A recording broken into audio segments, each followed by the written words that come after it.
I hadn't worked late that night. The overtime wasn't worth it. Since then I haven't been able to sleep without checking the closet and looking under the bed like a scared child. I leave the lights on. I'm startled by every creak and moan my apartment makes. But I need to write this. I need to tell someone what happened 3 nights ago at the Riverside Corporate Center on 42nd Street. My name is Doug Mitchell, senior accountant at Warren & Brooks Financial. That Tuesday I stayed up late finishing the quarterly reports. Everyone else had already left hours before.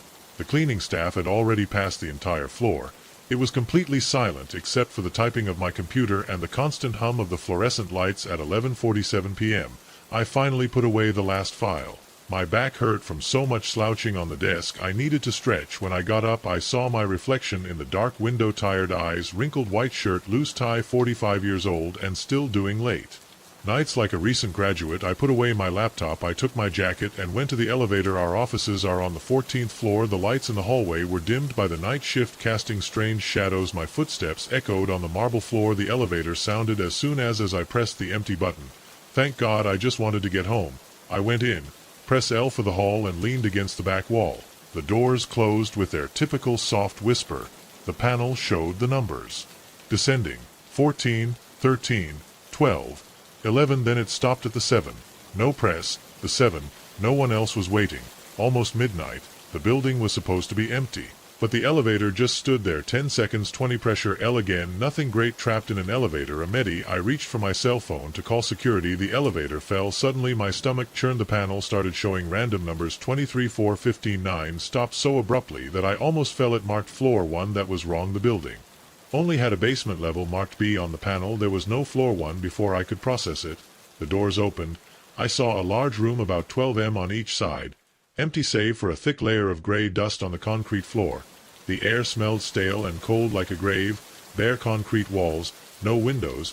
A single lamp hung from the ceiling, giving a faint yellow light that did not reach the corners. I froze in the elevator door. That room did not. It had to exist. I know the design of the building. I've been working there for 12 years. The basement had parking and warehouses. There were no mysterious rooms.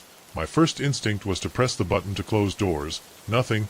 I pressed it again and again. Dead. All the buttons were dead.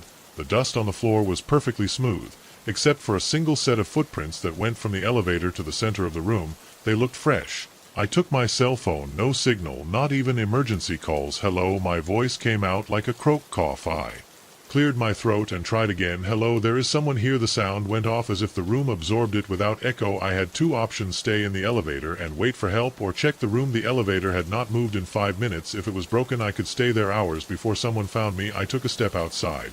The dust was so thick that my shoe left a footprint. Clara, another step. The air felt dense, heavy and cold. My breath formed little clouds following the other footprints. I walked towards the center of the room. The footsteps stopped abruptly, as if the person had disappeared halfway. Then I heard a slight dragging sound from the far corner. I turned around, a little moving in the shadows, a patch of denser darkness moving. My heart was pounding. Sweat was soaking my forehead despite the cold. Who's there? My voice was shaking. The sound of dragging intensified, closer, as if something heavy was being dragged on concrete. I backed up towards the elevator.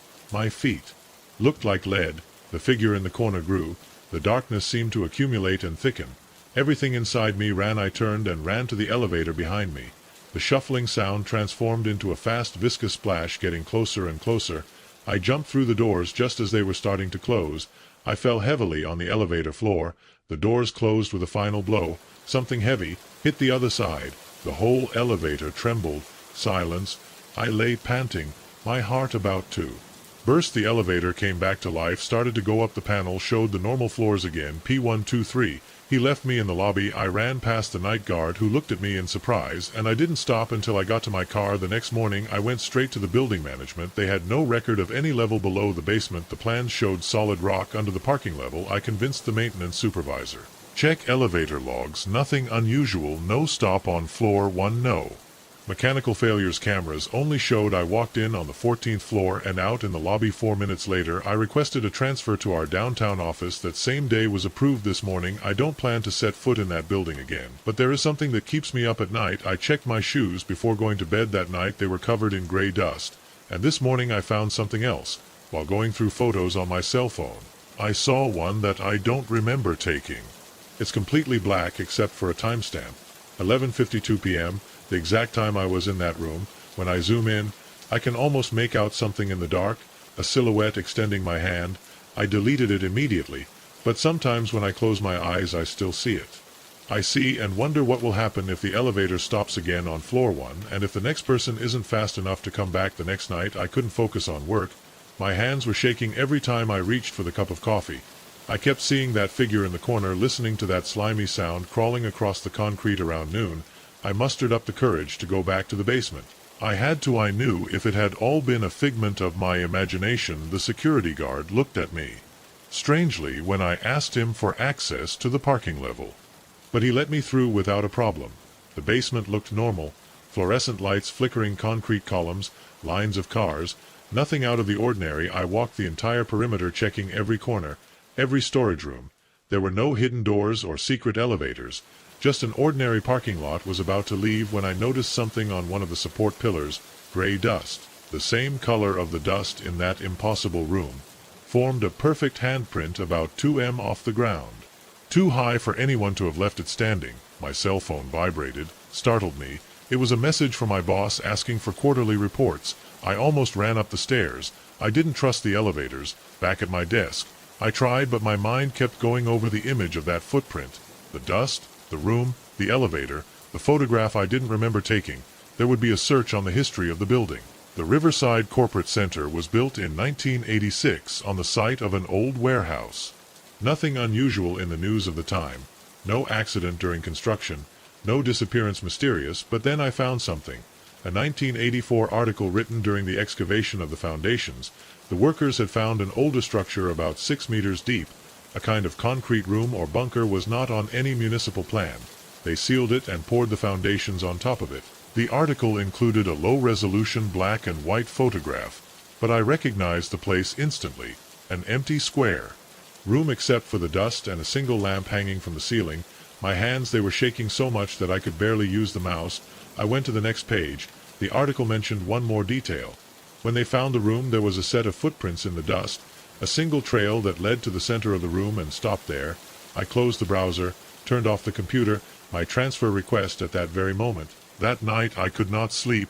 I heard noises, scratches on the walls, creaks in the hallway. At noon, 3 in the morning, my cell phone vibrated. Unknown number, a message, only an attached image. I almost didn't open it. I wish I hadn't done it. It was the same photograph of my cell phone, the one I had deleted, but now it was edited. Someone had enhanced it, brightness, increased sharpness, adjusted the figure in the dark. She looked clearly tall, 2 tall long arms bent at impossible angles, and her face. I threw the cell phone to the other side of the room, crashed into the wall and broke, but before it went out completely, I saw one last thing.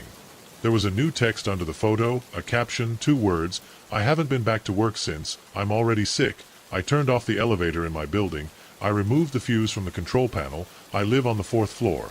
Better that than being stuck in a metal box when it comes for me, because I know that thing will come from the dust room.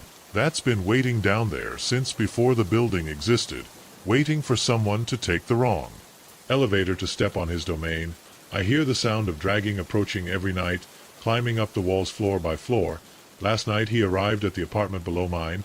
I heard him move there, crawling across the ceiling, my floor. I'm writing this from the bathroom. I closed the door surely. Like that's of any use. The drag is in my living room. Now the drag is in my living room. Now I can hear it every inch, every wet scrape on the floor. The sound stops at times, as if listening, as if searching, then continues slower, heavier, crawls towards the bathroom door. The handle shakes. The door has no real key. It's just that ridiculous red button that anyone can force but doesn't open yet. Not to something. Stops on the other side. Breaths are heard. Not mine. Slow, wet breaths. The sound of somebody exhaling right against the wood. Then the phone rings. Not the cell phone that it was smashed against the wall last night. It's another phone. One that isn't even connected. An old model of record I bought weeks ago at a garage sale. I put it on my desk as decoration. It didn't even have a phone line. Just a coiled cord hanging behind the desk.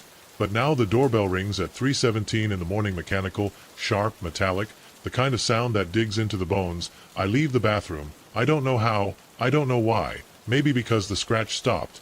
Maybe because fear is worse when it stalls. Maybe it's because something in me wants to know. I walk to the phone. Step by step, feeling the cold of the floor go up my legs. The black device shines under the dim light of the lamp. The ringing continues constant. Rough rumbling in my chest. I raise the receiver. Hello. My voice is barely a whisper. There is the dense static analog, a non-digital murmur like old radios, then an old female voice, almost whispered. Why are you here? I swallow saliva, squeeze harder. The receiver, who is more static. The same question. Why are you here? I don't understand. Here? Where? In the apartment, you know, where the voice responds. More sign. Now why did you take it? The phone. I bought it at a sale of goods. You shouldn't have done it. The voice breaks in bitter anger. That phone was my connection. The last, and you took it. The air in the room gets colder. My breath forms a cloud. The lamp flickers. I didn't know. Whisper. I can return it. It's too late. The static explodes. I push the receiver away from the pane. When I bring it close again, the voice whispers. You opened the L now. You have to answer. Answer. Why are you here? The words go through me like a knife. It's no longer about the building or the room. It's another question, deeper, more personal, something ancestral, something inevitable. I don't know. Then you have 3 days. If you don't answer, you'll take my place. That's how it works. That's the price. What price? Place. But the line dies. Silence. The receiver. It's hot. The static is gone. The temperature in the room starts to rise again. I put the phone down on its base. I sit by the desk until dawn. I spent the next 2 days researching, tracking the phone, the sale, the house in Burlington. It all led to a woman named Margaret Chen, died in 2022. Her daughter Susan made the sale. But Susan also died 2 weeks before I bought the phone found in the same study. The handset still in his hand. The line didn't die with them. I traveled all the way to Florida to visit the only previous survivor, James Torres. An old man in a nursing home refused to use the phone. He hasn't touched one since 1986. What did you tell them? I asked him the truth. He answered, my truth. He looked me in the eye. But your answer won't be the same. Everyone must find their own. I came home that night. The phone rang again. 3:17 in the morning. One more day, said the voice. I have been thinking, I said, and I am here because I am afraid. The static intensified fear that to live, really live. I took this job because it was safe. I moved to this city because it was familiar. I never changed anything because I was afraid of failing. I was afraid to try something different and discover that it was not enough. That no, I was able. I chose security over dreams. The static roared. Then silence ceased. That's your answer? The voice asked. Yes, that's my truth. Pause. The line is closed. The handset got hot. The cable began to disintegrate into dust. The whole phone cracked, aging before my eyes until it became a pile of black ash on the desk.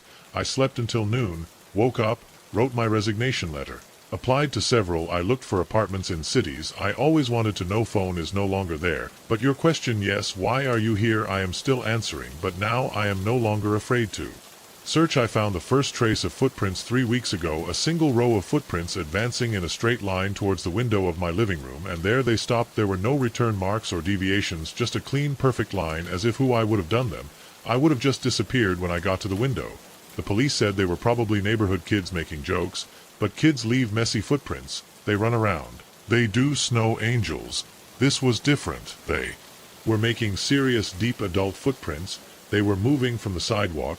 They were crossing the lawn in the garden. They were getting around the fence without moving it straight to my window, and I'm just writing this because I need to keep a record. My hands shake as I type. But I have to get this out of my head. Maybe someone will read it. Maybe someone will be able to understand it. If I can't, the first morning I almost ignore them. A 6-inch snowfall had fallen during the night. I got up early to clean the driveway. The sun had not yet risen completely, and the streetlights were still lit, casting long shadows on the white and cool blanket. It was then that I saw the footprints, crisp silhouettes against the intact snow. They started where the sidewalk met the lawn. They crossed the garden without touching the decorative fence. They passed by the maple tree and stopped right in front of my panoramic window. I walked around the house, inspected the snow from different angles. There were no other marks either in or out, just that perfect trail and the void. I took pictures with my cell phone and called the police 20 minutes later. Officer Martinez arrived, walked in circles, wrote down in his notebook, looked at me with that expression that one knows when they think you're exaggerating. Probably guys, Mr. Richards, he said as I examined the photos on my phone. They may have erased the footprints, come out or entered from somewhere else, but the snow around the window was completely smooth. Not a scratch or traces of cleaning. Nothing we will note in the reports. He added, for now, keep the doors closed. Call us and notice. Something strange again. I spent the rest of the day looking out the window. That night I installed a security camera, one of those wireless ones that connect to the cell phone. I slept almost nothing. I checked the live feed every hour, waiting for something, and the next dawn there they were, again. Fresh footprints, same pattern from the street to the window, same abrupt end. The camera, however, no. It showed nothing, no movement, no shadow. The snow fell quietly without interruption until the sun came up. The footsteps appeared as if they had come out of nowhere. I called the police again. Another officer, same answers, probably guys. Nothing to fear. Keep the doors closed. I bought more cameras. I put up lights with motion sensor. I even installed a camera trap on the maple. I started sleeping on the couch in front of the window with a blanket over my lap and cell phone control in my hand. The footprints kept showing up every morning. After a week I started noticing new things, little things. My cup of coffee somewhere else, I remembered leaving it. The TV on a different channel. Once I found wet footprints in the bathroom, but they evaporated before I could photograph them. I licked at work. I said I was sick. Then I took days on vacation. I couldn't leave the house, and if something happened while I wasn't there, and if that went in, I increased the dose of sleeping pills I needed to. Rest big mistake. The first night I took them I woke up and found all the kitchen cabinets open, each one the coffee maker on steam coming out of a full jug that I didn't prepare. I threw the pills in the trash. I bought a gun, a Glock 19, nothing fancy, just something to feel less vulnerable while darkness swallowed every corner of the house. Last night was different. The footprints changed. Now they end up on the front door. I can see them from where I am through the small glass embedded in the door. Footprints effect on the freshly fallen snow, ending right on the mat that says welcome. The handle is covered in frost on the inside. My cell phone is dead. The power went out an hour ago. I'm writing this on my laptop, but the battery won't last much longer. The house cools down. I can see my breath in the air. Scratches on the door, not strong, a steady gentle rhythm, as if someone is slowly running their nails over the wood. The cameras are offline. The sensor lights are unresponsive. Even the metal of the gun burns me from so cold. The scratches stop now. You can only hear one breath. Not mine. It's coming from the other side of the door. Long breaths, paused, so close that they fog up the glass. I should run away. Get in the car. Drive until I run out of fuel. But I can't move. My legs don't respond. My whole body is not responding. It's heavy, as if invisible hands keep me glued to the sofa. Breathing intensifies or approaches.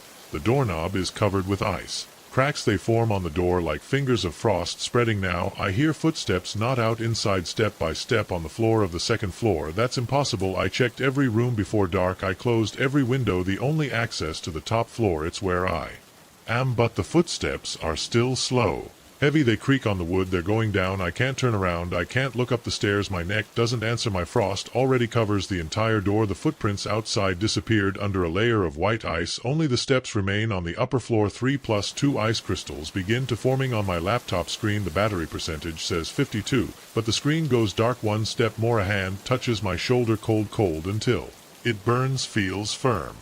5 fingers adult size. The screen flashes one last glow. I feel the breath on the back of my neck, not like the one on the door. This one is different, more humid, closer. And then the laptop turns off. Black screen. Everything goes dark. But no, it ended up there the next morning. The neighbors found something engraved with frost on the living room window. A phrase was my footprints all the time. I just didn't remember making them, and next to that phrase someone or something left a photo, an image, taken from the frame of the bedroom door. In it the owner of the house slept on his side, mouth half open, completely unconscious. At 3:47 in the morning the house was empty and he lived alone. The phone wasn't supposed to work. It couldn't work. It wasn't even connected to anything. But at 3:17 in the morning it rang. He had bought it 3 weeks ago at a real estate sale in Burlington. A Western Electric 302 model from the 40s, made of black Bakelite with rotary disc and earpiece. Heavy. The elderly woman who organized the sale said it was her father's, that he always had it in his study. I wanted $1 for it. I paid $35. I thought it was an interesting relic, a piece to decorate my home office. I placed it on the wooden desk next to my laptop. The coiled cable hung aimlessly behind the furniture. I never bothered to check if it still worked internally. Why did my building change all the telephone lines for fiber optics years ago? But that Tuesday night in October 3:17 in the morning rang. It wasn't a digital alert or an artificial reproduction. It was the real sound, metal against metal, the mechanical ringing of an analog phone. The noise roused me from sleep. I sat on the bed, the heart beating like a drum. Rin, rin, rin. The sound filled the dark apartment. Each ringing stuck in my spine like an electric shock. I turned on the bedside lamp, blinking at the light. The doorbell didn't stop. My feet touched the icy wooden floor. I walked down the hallway to the office. The shirt stuck to my back, soaked in cold sweat. The door was closed just like I left it. The doorbell was louder. Now I rested my hand on the knob.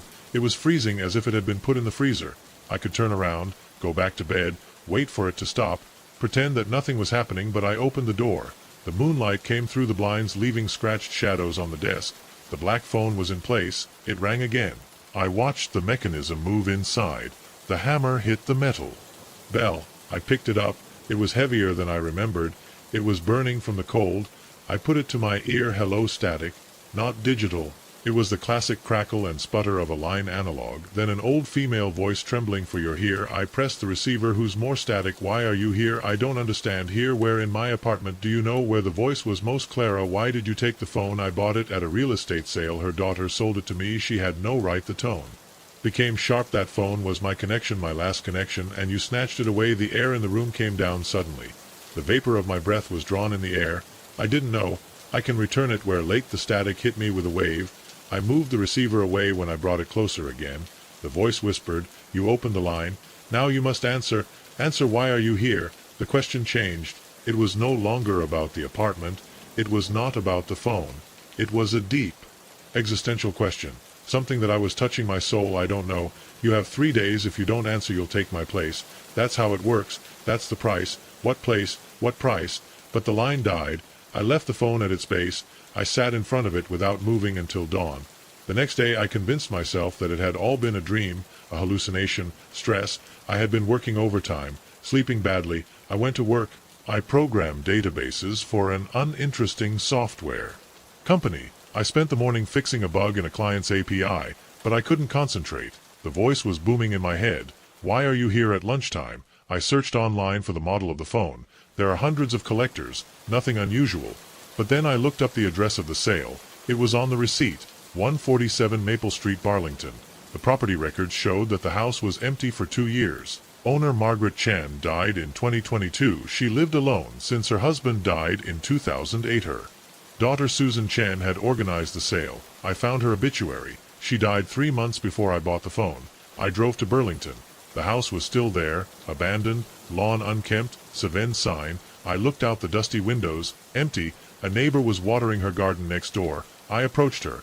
I told her why I was there. Oh, Margaret said, what a sad story after Harold died. She spent hours in the studio talking to that black phone.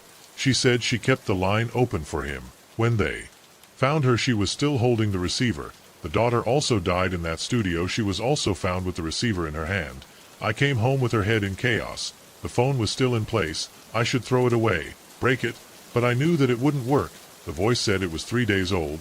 That night at 3:17 in the morning it rang again. I've been investigating, I said, just hanging over her daughter. Then you know what happens to those who don't answer. What kind of answer they expect? A real one, yours and the others. Many. The line is long. Some answered, the majority. No, what happened to them? They took their place. They keep the line open. They ask. They wait. Answer. Like you. Yes. Until someone truly answers, and the line died again. I spent the next day looking for records. The phone had passed through 7 hands before Margaret. 5 died by suicide. 2 disappeared, all under similar circumstances, all found with the phone in hand, but 2 survived. One of them, James Torres, lived in a nursing home in Florida. I contacted him. They told me he didn't use phones. He refused from that. Arrived in 1986. I traveled there. I showed him a picture of the phone. His hand trembled. He said, now, before it's too late, I have to answer. You did it. What did you tell them? The truth, but it won't work for you. Everyone has their answer. How did you find it? Look at your life, beyond the excuses of comfortable lies. Find the real reason. That night I sat in front of the phone for what was there in that job, in that apartment. The easy answers came first. Good salary, comfort, stability, lies, fits deeper. I thought about my decisions in the paths not taken. In the dreams I abandoned at 3:17 in the morning, it sounded one more day. Said the voice, I have been thinking. I am here because I am afraid of what to live, to try to fail. I chose the safe, the predictable, the what I don't like challenge. I'm here because I let fear make my decisions. The static broke out, then silence. That's your answer? Yes. Pause. The line is closed. The phone got hot. The cable got hot. The plastic fell apart. Everything cracked. Turned to dust. I slept until noon. I woke up. I quit my job. I enrolled in a master's program. I started looking for an apartment in other cities. The phone is no longer there. But the question is that why are you here? I'm still looking for answers. But now I'm not afraid to find them anymore. I've gone over that night 1,000 times in my head. Sometimes I wake up at 3 in the morning, drenched in sweat, with my voice still ringing in my ears. The police found nothing. The security cameras didn't show anything. But I know what I saw. I know what I released. It was a Thursday, January 12th. I remember the exact date because that same day I had renewed my quarterly gym membership. The snow forecast, but only an icy rain fell that turned the parking lot into a black ice trap. I stayed late at work checking annual accounts, so I didn't arrive at World Fitness until 10:45 at night. They closed at midnight.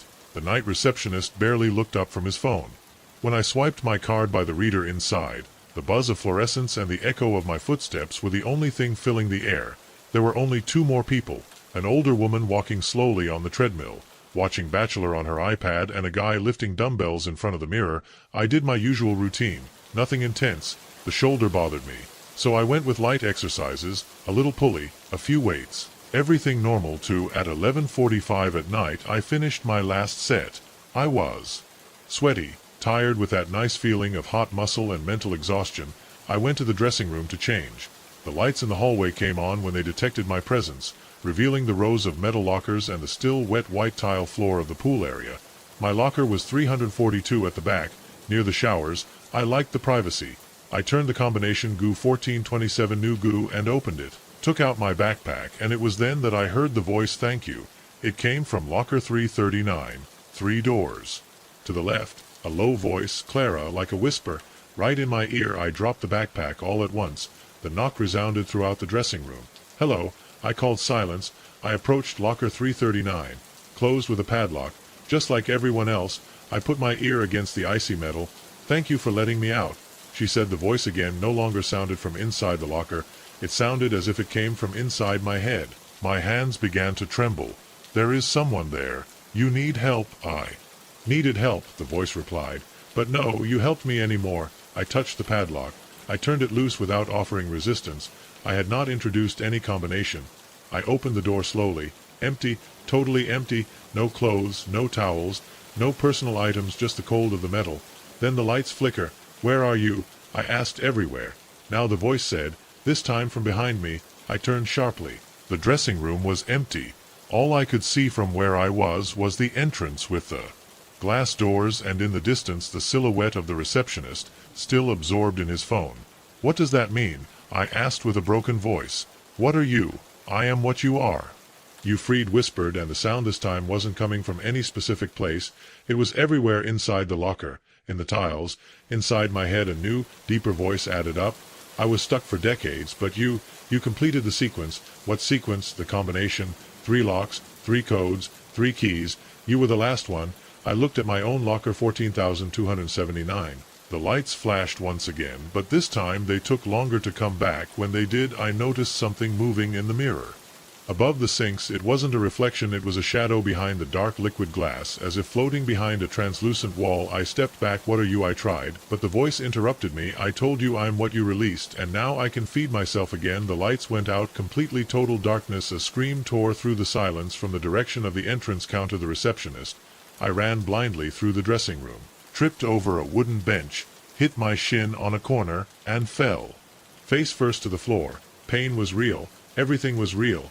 The emergency lights came on, bathing the space in a faint, sinister red glow. Stood up as if and went to the exit. The reception desk was empty. The receptionist's phone kept playing a video silently. Lying on the ground, I ran.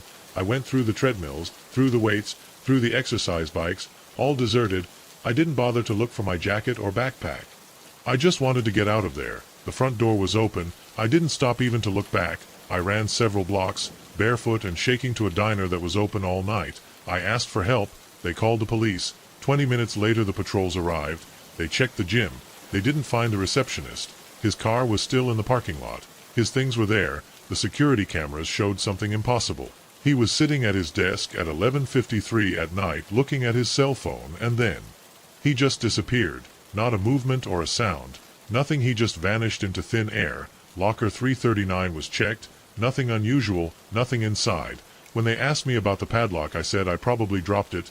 I didn't tell them what from the code or the voice. They would think I was crazy.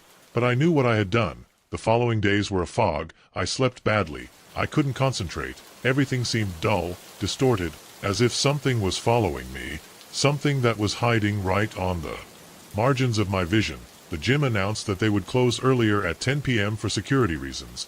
But it didn't help that same week 3 more people disappeared from the place, all on night shifts, all while they were alone.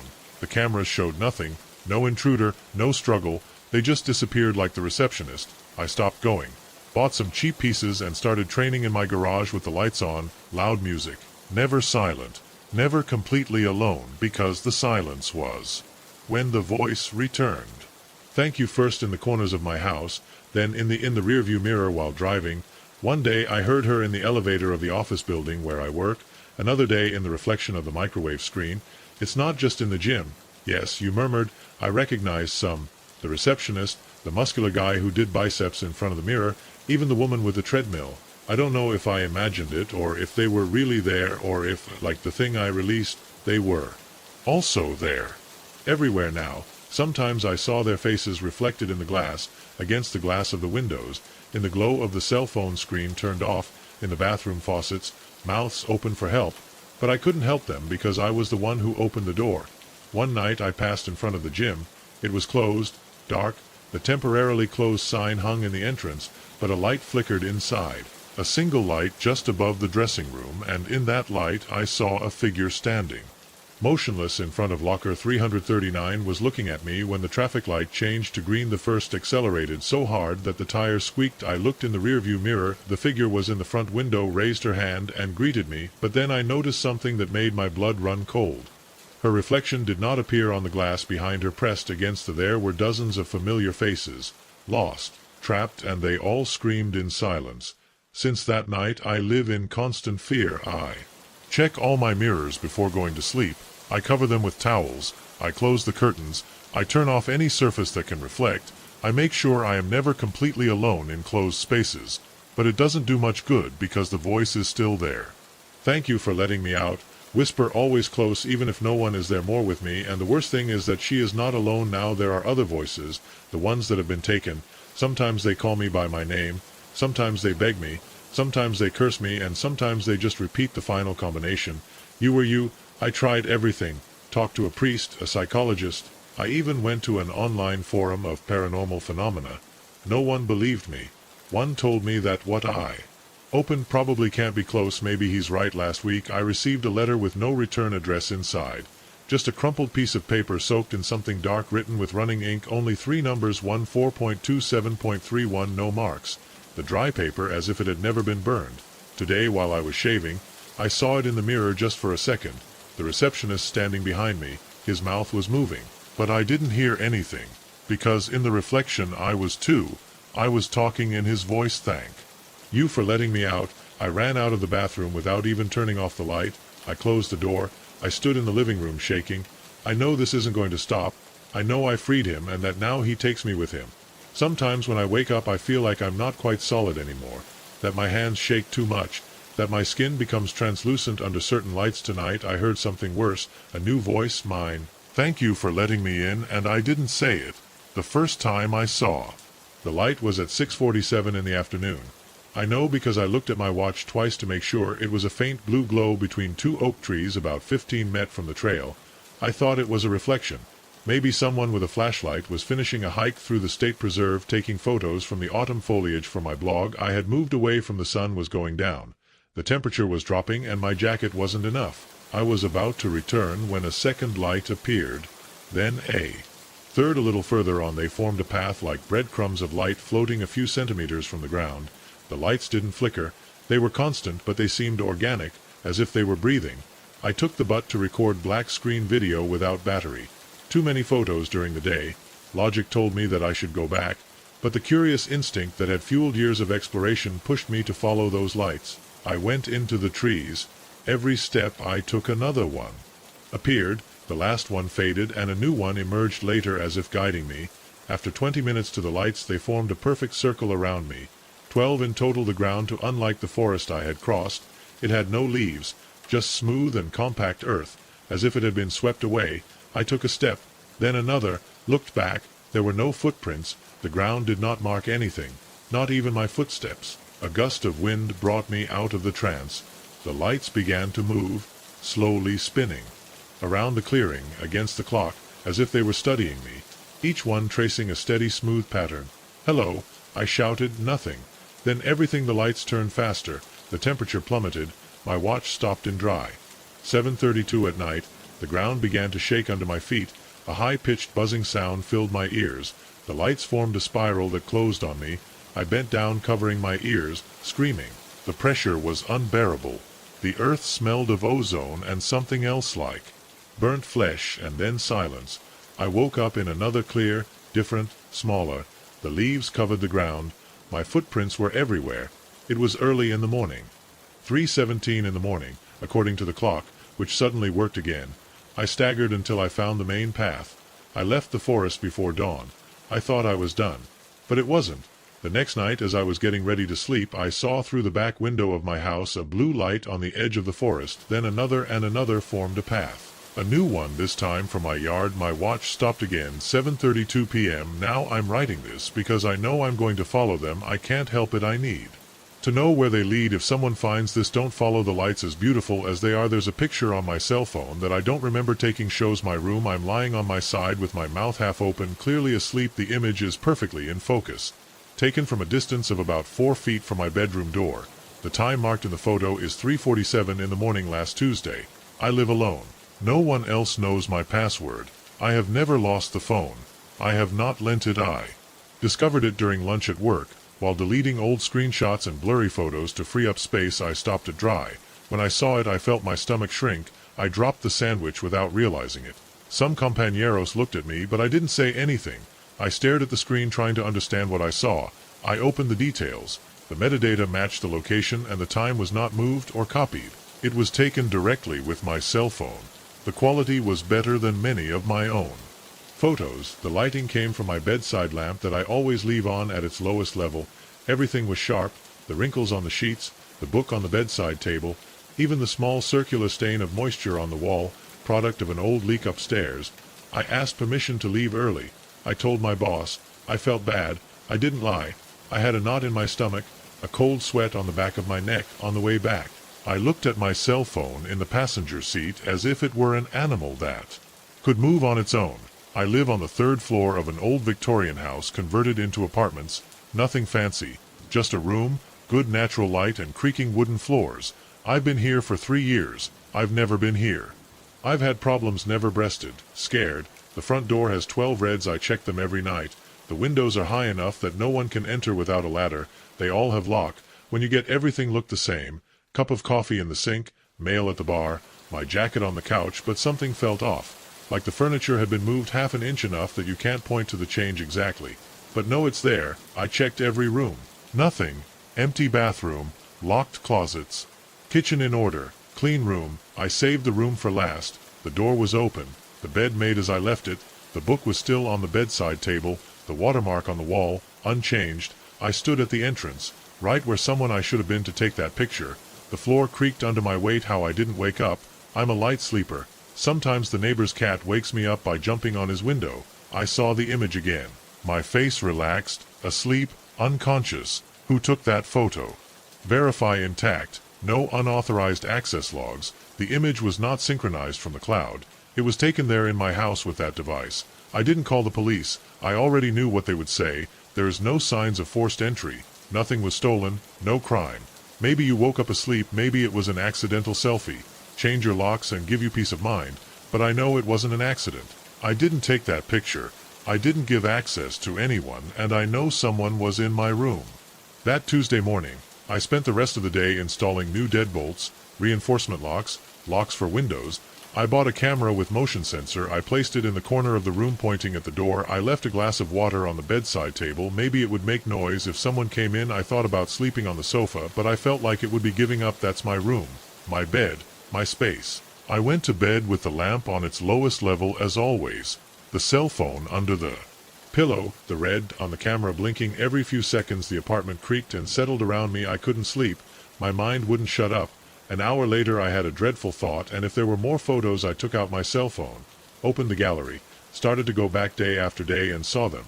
Not a few dozen me, sleeping, eating, me watching television, all taken from corners, from half-open doors. Some with part of a figure in the corner of the A mark, a gray hand, a fragment of a face, an eye. The dates were random. The oldest was from the day I moved in, me unpacking boxes in the room, on the dressing mirror a reflection, a tall, skinny figure, too angular, watching me from the hallway. I threw the cell phone on the floor. I breathed heavily. The walls seemed to shrink. I checked all the photos of the backrest in the cloud. The same all there. Some with details still clearer. The figure was always a few steps closer. I sat on the bed, looked towards the camera. The little red dot kept flashing quietly, unchanging. Then I found a video from 3 weeks ago. I never record videos. The thumbnail was black. The file lasted 17 seconds. Press play. At first nothing, just darkness. Then a dim light. My bedside lamp. The camera advanced slowly, approaching my bed. A deep breath. Scraped. Wasn't mine. The lamp gradually lit up, illuminating my sleeping face. A hand appeared in the gray frame. Long fingers. Curvy nails. The hand moved closer to my face. The video ended. I jumped up, the phone flew out, slammed into the wall, the lamp went out, a squeak, something in the hallway, slow steps. A figure peeked through the door, not human, distorted proportions, eyes too big, wet skin. I was holding my phone. The camera flashed, clicked, closer, I couldn't move, clicked, hand extended to my face, cold as ice. A car sounded its alarm outside. The figure turned for an instant, its attention shifted. I rolled out of bed, I ran, my legs responded instinctively in the background. A high-pitched squeak, clumsy footsteps behind me. I reached the door, my hands were shaking. I managed to open it. I stumbled down the stairs. I went out into the cold of the street. I ran to the nearest store. I went barefoot, in pajamas, panting. The cashier watched me without saying a word. I used his phone. I entered my cloud. All the photos were still there, every night, every room, a sequence, a collection. The last one had been uploaded seconds before. I sat in front of that computer. Behind me, the figure, his hand, touching my shoulder. I felt the cold. The camera clicked. My name is David Cooper, and I need to tell you what happened last Tuesday night. Even now, sitting in this motel room with the TV in silence, my hands are shaking when I remember it. The police don't believe me. My friends think I'm having a crisis. But I know what I heard and I know what I saw. It all started at 11:47 at night. I remember checking my phone as I walked down the driveway to my house, dead tired after a double shift at the hospital. I'm an ER nurse, and that Tuesday was brutal. 3 car accidents and 1 shooting victim. My feet hurt, my back hurt. All I wanted was to take a hot shower and collapse in bed. The porch light was off, which was weird. My roommate Jake always leaves it on when I'm working late. I pulled out my keys, the same set I'd used that morning. The same set I'd had since we moved in 2 years ago. The metal felt cold against my fingers as I lined up the key to the main lock. It didn't fit. I took it out, checked to make sure I had the right key. Bronze-colored square head, the third one on the keychain. I tried again. The key didn't go more than half an inch before it stopped, as if it were a puzzle piece in the wrong place. What the hell, did you murmur?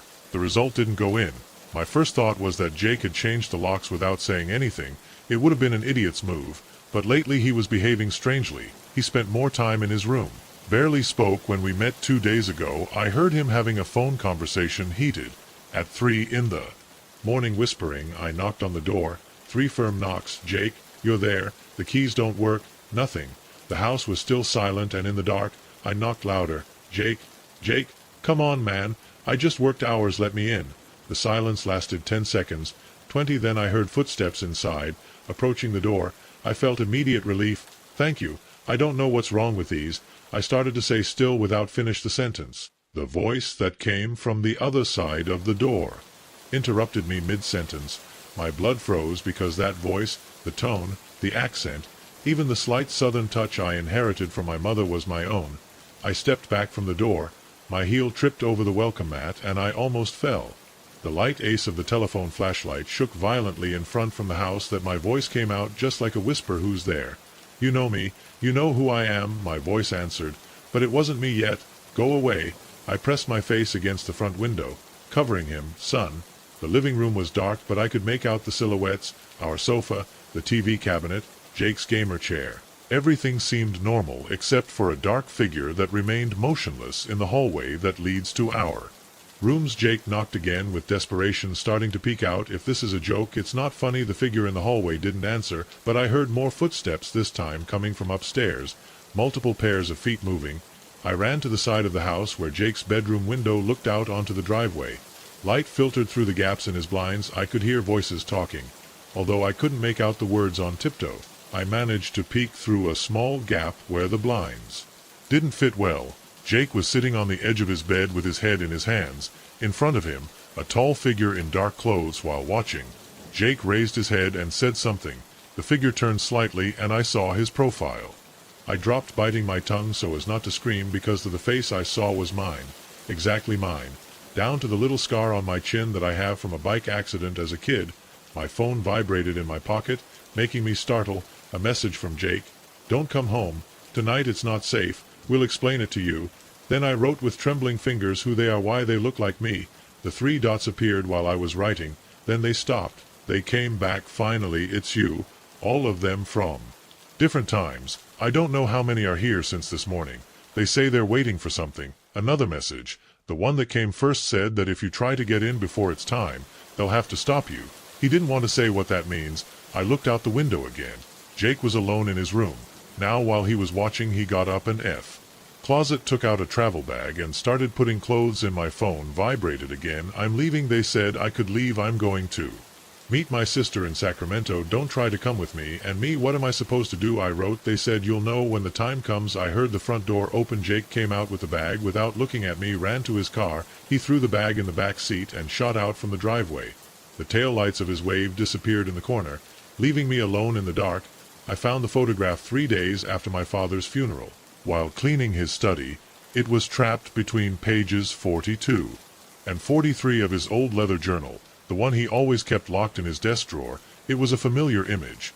Our family in Disney World 1995, Mom, Dad, my sister Sarah and I all smiling in front of Cinderella's castle.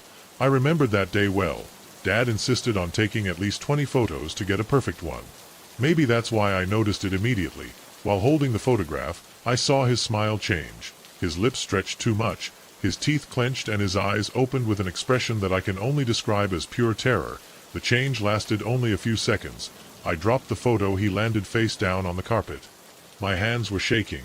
I felt the cold sweat on my forehead. I told myself that I was tired, that the grief was affecting me. I had spent hours going through his things, breathing that dense and old air of the studio, reading his handwriting until my eyes hurt. I bent down, picked up the photograph. Dad was still there, but his face was no longer smiling. It was frozen in that grimace of absolute horror. Mom, Sarah, and I still smiled like in the original version, but Dad seemed to have seen something horrible, something impossible. My phone vibrated. It was my wife, Karen. How are you going over there? She asked me. I found strange things. Then I call you. I didn't know how to explain it to her. How do you tell someone that a photograph is changing in front of your eyes? I hung up, and it was then when I saw the face in the background of the image. Just behind the head there was a partially hidden figure of Sarah, a man with pale skin and dark eyes, looking directly at the camera. I didn't remember anyone, so that day it was hard for me to keep the photo in my hands, so much that I was shaking. I left it on the desk and took out my cell phone to take a picture of it. The image on the screen confirmed what Dad saw with his expression of terror and that strange face in the background. While I watched her, another face appeared. This time it was a woman hiding behind a trash can, long black hair, sunken cheeks, her mouth open in what looked like a smile or a scream. I sat in front of the photograph for hours. The faces continued to appear, all strangers, all looking directly at the camera, some half hidden, others uncovered among the tourists. One of them was even behind a window of the castle, barely visibly but indisputably there. By sunset I had counted 12, and they kept appearing. The night fell without me noticing. The sky outside the studio was already completely black, and the only source of light was the screen of my cell phone illuminating that photo on the desk. My phone vibrated again. Karen, Tom. It's almost 8 o'clock. You're going to come home. I had completely forgotten the time, and also that I didn't know it. I had told Karen that I was planning to stay that long. Yes, I'm out now. I just need to pick up some things. While I kept Dad's diary and the photograph in my backpack, I saw something new on the back of the photo, written in pencil in a shaky handwriting, but unmistakably of my father. It said, "They keep coming up more every time I see it. Don't let them see you watching them." The fear I had been feeling became in an icy knot in my stomach. I kept the photo upside down. I drove home with my heart in my throat, stopping at every traffic light like I was in a nightmare. Every driver seemed to be looking at me for too long. Every window reflected things that weren't there. Karen was already asleep when I arrived. I locked myself in my office and went back through the photograph. I counted 15 faces. The new ones were closer to us. One, a man with a burned face, was right behind Mom. Another had his hand outstretched to my childhood self. Dad was still with that same expression of horror. He didn't move, he didn't change, he just observed. I opened his diary. The first pages were normal, full of notes about work, plans for the garden, shopping lists. But from March 12th, 3 months before his death, the tone changed completely. I found the old Disney photo. There's something wrong with it. I'll check it tomorrow. Today there's 3 new ones coming up. I should destroy it. I can't count 27. This morning some are familiar to me. I think I've seen them out of the photo. I saw the black-haired woman in the supermarket. She smiled at me. The next entries were even more chaotic. No punctuation, no structure, just fear. They're everywhere, in the cars, in the windows. I saw one in the mirror. I was looking at the last entry, dated the 1st of June, a day before his death. It said, "They are already here." The coroner said it was a heart attack. Fell on his study with no signs of struggle, no signs of trauma. The heart just stopped. I looked at the photo again. 20 faces. One, the man with the burned face, now had his hand on the shoulder of myself. As a child, my cell phone vibrated. A message from Karen. "All right, I heard that you arrived." When I looked at my phone, something in the corner of my eye caught my attention. "Dad?" His face. I was changing again. The expression of terror on Dad's face began to soften. His eyes, before open like saucers, seemed to close. His mouth loosened. The rictus. Little by little his face was filled with a strange serenity, relief, resignation, and then it literally began to fade. His head became translucent. His features vanished, leaving a void in the photo, an absent silhouette, a gap where his face had been before and through which I could see the wall of the castle in the background, as if it had never been there. A sound made me turn sharply, a creak in the wood of the corridor. One step. I was sure that I had closed. The door of the office was ajar, but now it was ajar. Another creak, this time farther away, as if someone were walking into the kitchen. I got up quickly and locked it, looked at the photograph again. 30 faces. All the faces that had been appearing were smiling. Now the black-haired woman, the burnt man, children, old people, people of all kinds, all with frozen and fixed expressions, looking directly at the viewer. And in the center, where before there was my family, there was no one anymore. Me, my sister, Sarah. Mom. We were disappearing. Sarah was still visible, but her body was beginning to blur. Mom was just a silhouette. Me, the 8-year-old boy who smiled happily at Disney, was gone. My phone vibrated again. "Karen, Tom, there is someone in the house." My heart skipped a beat. Another crack closer. I opened the door slowly. The hallway was dark, but I could hearing multiple soft breaths, as if several people were inside without moving, just waiting. I ran to the room. Karen screamed. I found her on the bed, sitting with a cell phone in her hands. Eyes wide open, she looked at me without speaking, and then pointed towards the door. There, in the gloom of the hallway, a figure peeked out. For a second I saw the face of the woman with black hair, and behind her more faces. I recognized the burnt man, a child with a crooked smile, the old man with a blank gaze. Everyone was watching us. I went back to the office. I ran. I closed the door behind me, trembling. The desk was covered with leaves, but the photograph was still there. 40 faces, 50, 60, all of them smiling, and in the center an empty space, a hole where my family used to be, a void that seemed to absorb everything. The cell phone vibrated once again. An unknown number message. "Welcome to the photo." I didn't have time to answer. A hand touched my shoulder. I didn't dare turn around. I already knew what I would see. Footsteps were approaching. The whole house creaked. Karen screamed. From the bedroom, the hand on my shoulder, she squeezed tightly. I looked at my hands under the desk light. They were translucent. The phone screen turned off. Everything went black. The next morning they found my body on the desk, exactly like Daddy. Heart attack, they said again, with no signs of violence, and the diary disappeared. But if one day you visit Disney World and take a picture in front of the castle, look, well, you might see a man with a look of terror, or his son, watching from the crowd. And if you look again days later, maybe you'll see more faces, and they'll be closer, and if they notice that you see them, you see. I've been a real estate agent for 15 years and had never lost money on a property until I met 2473 Maple Street. That house cost me my marriage, my job, and almost sanity. I'm writing this because I need someone to know what happened there. Maybe then someone believe me. The first time I saw it was on a cold October morning. My boss dropped off the property papers on my desk with a sarcastic smile. Good luck with this. Mike has been on the market for 2 years. No one can sell it. I should have suspected something when I didn't find any record of previous sales. The property files only went back to 1982 when a company called Horizon Investments bought it. They never did anything with it. They just left it there for 40 years until they were dissolved and the bank took possession. The outside seemed normal enough. 2 stories, white paint, a little peeling against black. Windows hanging crooked, dead leaves covered the garden, typical of a foreclosure. I've sold worse things. I opened the front door and the hinges creaked. The sound echoed through the empty rooms. A cold air hit my face. The listing said the services were connected, but the house felt like a refrigerator. My footsteps on the hardwood floor sounded too loud. Each room was empty except for dust and cobwebs. Typical layout: living room, dining room, kitchen downstairs, 3 bedrooms and 2 bathrooms. Upstairs, I took measurements and photos for the listing. Everything matched county records, 2,400 square feet, standard dimensions, but something felt odd in the proportions, as if the interior was more big than the outside should allow. Blame empty rooms. Houses always look different. No furniture. Master bedroom had a walk-in closet that smelled of old leather and mothballs. Measuring it, the tape marked 8 feet deep, but walking it, I felt it was longer. I counted my steps, at least 12 feet. I scored 8. The bank would want exact numbers that matched the records. The basement door was stuck. I had to push it 3 times with my shoulder before opening it. The stairs seemed solid enough, but the first step emitted a groan as if someone was being strangled. Each step down it became louder until I could feel the vibrations in the chest. The basement was unfinished: concrete floors, cinder block walls, exposed pipes and wiring.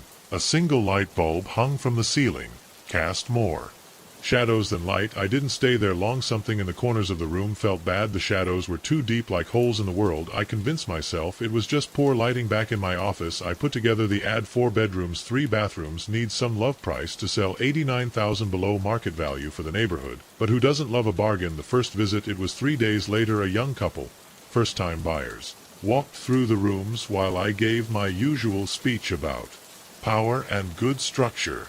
That's when I noticed the first real change. The master bedroom walk-in closet was definitely smaller. It was now 6 feet deep, not 8. I measured it 3 times to be sure. The couple wasn't interested. Too much work, they said. I understood. Most buyers want something ready to move out a week later. I showed it to a contractor looking for a property to renovate. The walk-in closet was 5 feet. The basement stairs were screaming like they were being killed. When we went downstairs, he offered 0,000. I told him I would present it to the bank, but they rejected it immediately. Wait for the full price, said my boss is not in a hurry. Of course, I started dreaming about the house in my dreams. The rooms shrank while I was inside. The walls were closing inch by inch. I woke up panting, my heart pounding. My wife noticed that I wasn't sleeping. You're obsessed with that list. She told me to handle it someone else. But I couldn't. Every time I tried to transfer it to another agent, something was happening: schedule conflicts, computer errors. Once the signed transfer papers disappeared from my desk, between signing them and walking to the fax machine. Next visit was a single mother with 2 children. Master bedroom was visibly smaller. Walk-in closet was completely gone. Only one wall, Lisa, where the door used to be. I checked the listing photos on my phone. The walk-in closet door was clearly visible, but standing there in the room, the wall was drywall, plain, no sign that there was ever a door. The kids refused to go down to the basement. Smart kids that night. I checked the property records again. Horizon Investments had bought it from Robert Mills' estate in 1982. Mills lived there alone for 30 years after his wife's death. Before that, the records were incomplete, just fragments of deeds and tax documents dating back to 1901, when the house was built. I found an old newspaper article about the death of Mills. Found him in the basement, collapsed in a corner. Natural causes. They said he was 87 years old. The article mentioned that his wife had disappeared in 1952. The body was never found. Mills said he had left it, but neighbors said they heard screams the night before. I started investigating more. All the owners before Mills died in the house or disappeared. The one who lived there the longest lasted 8 years. Most did not. He got to 3. The first time I saw him was on a Tuesday at 3:17 in the morning. I remember the exact time because he had just finished restocking the energy drinks. He came in with a gray sweatshirt and his head down. At first I thought he was just another random night customer. maybe a truck driver or someone working the night shift like me, but he didn't buy anything. He just walked for exactly 7 minutes and then left. The second time was Wednesday, same time 3:17 in the morning, same sweatshirt with gray pooch, same routine, 7 minutes wandering the aisles without buying anything. My hand kept near the panic button under the counter all the time. I've worked at Jarris 247 Mart for 3 years. The night shift pays better and I need the money for my kids' braces. Most nights I just drunk students come to buy snacks or locals for cigarettes. But this guy was different. By the third night my neck muscles were so tense they hurt.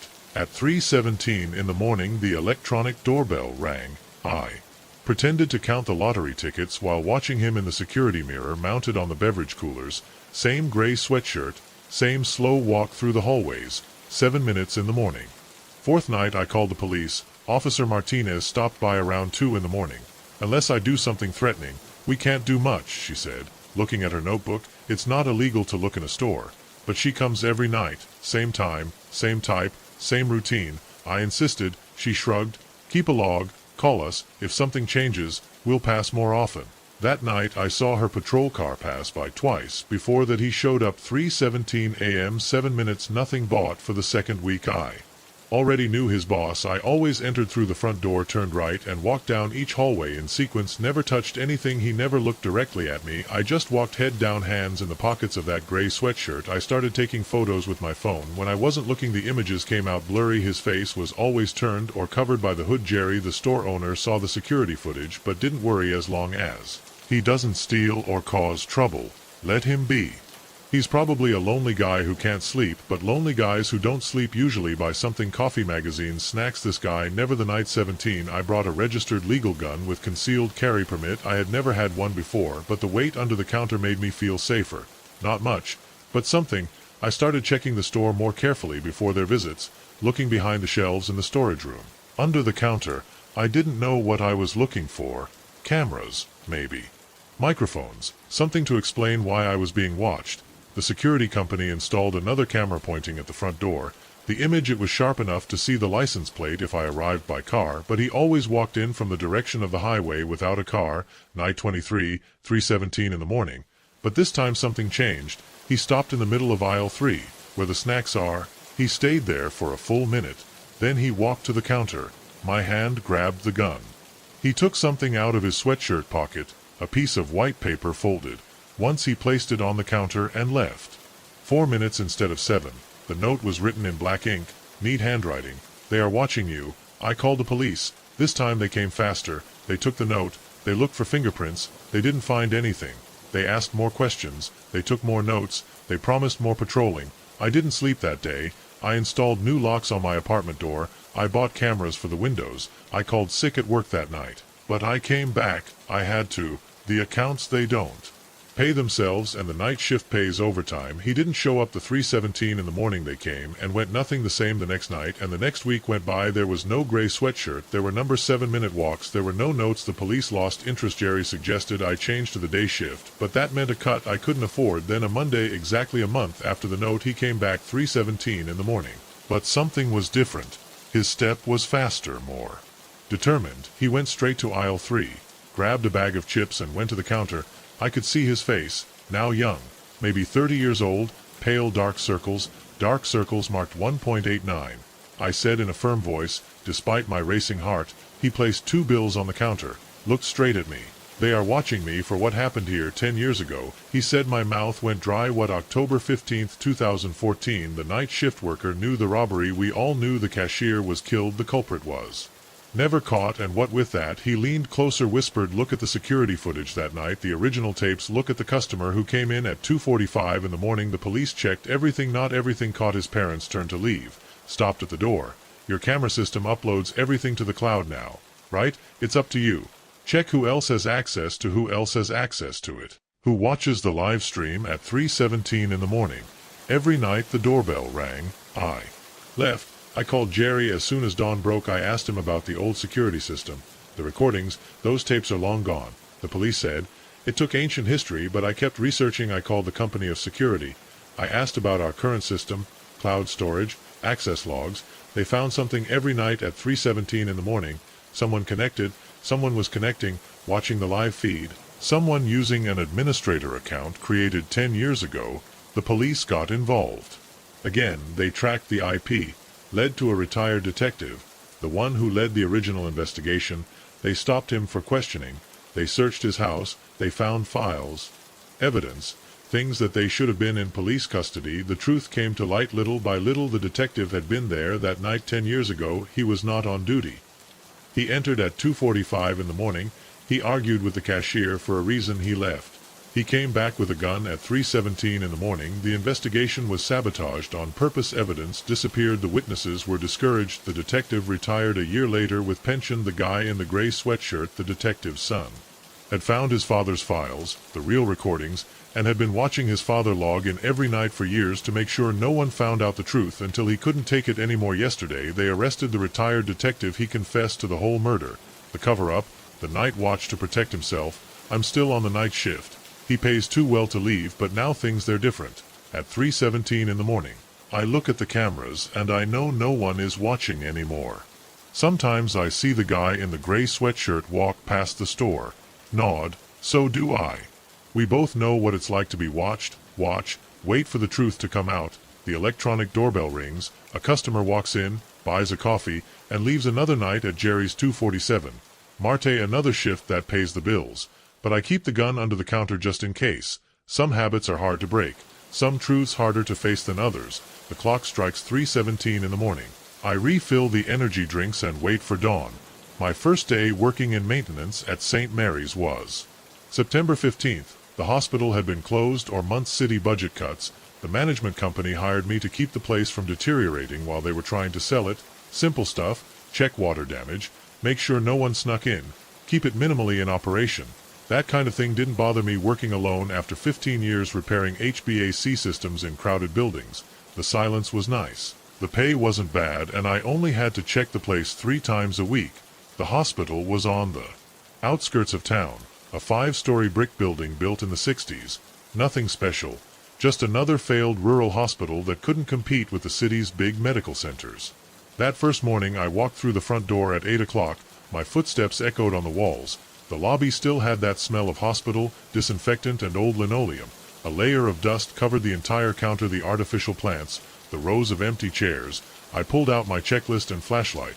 The emergency lights emitted a faint glow, but I needed the extra light to look for leaks and damage. First the first floor.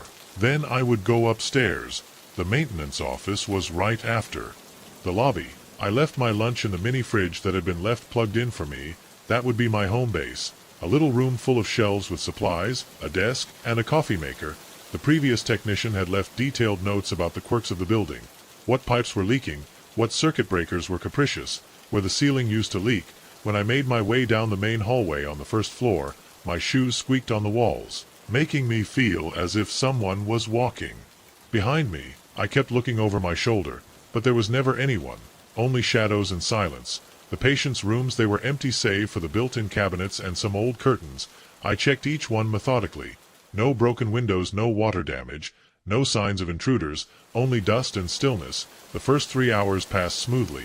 I checked the first 2 floors, checking things off the list. Some minor details for fixing a loose tile on the ceiling over here, a dripping faucet over there, nothing serious. Then I got to the 3rd floor. The elevator, it didn't work anymore, so I took the stairs. As soon as I pushed the door of the stairwell, I heard it, the unmistakable sound of rubber wheels on the linoleum, like someone pushing a stretcher or wheelchair down the hallway. I froze.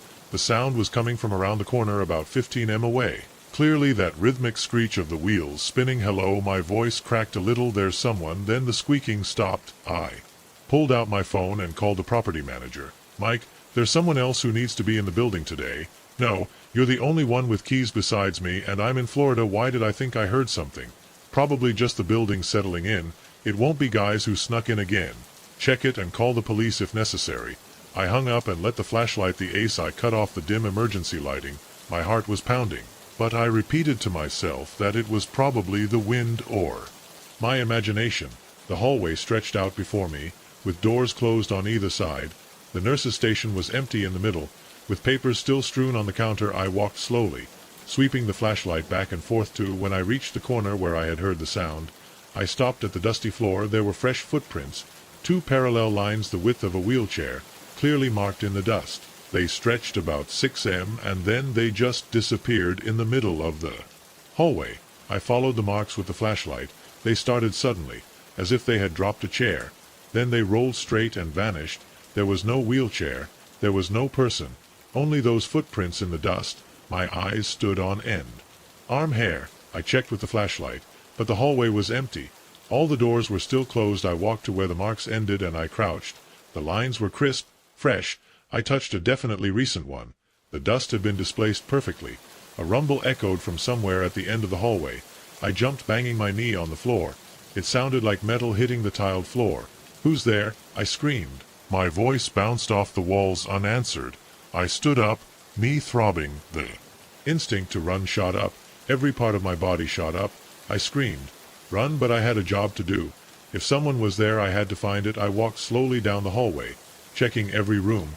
My hands trembled as I pushed each empty door. The rumble had seemed to come from the end of the hallway. As I got closer, I noticed the temperature dropping. The air felt thick, heavy, hard to breathe. The last door was closed. Room 312. I put my hand on the icy handle. I counted to 3 and slammed open it, shining the flashlight. The room was empty except for a post of serum lying on the floor. It must have fallen somehow, but it had no dust.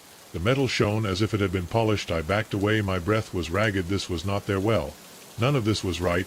The screeching started again, right behind me. I turned immediately. Nothing.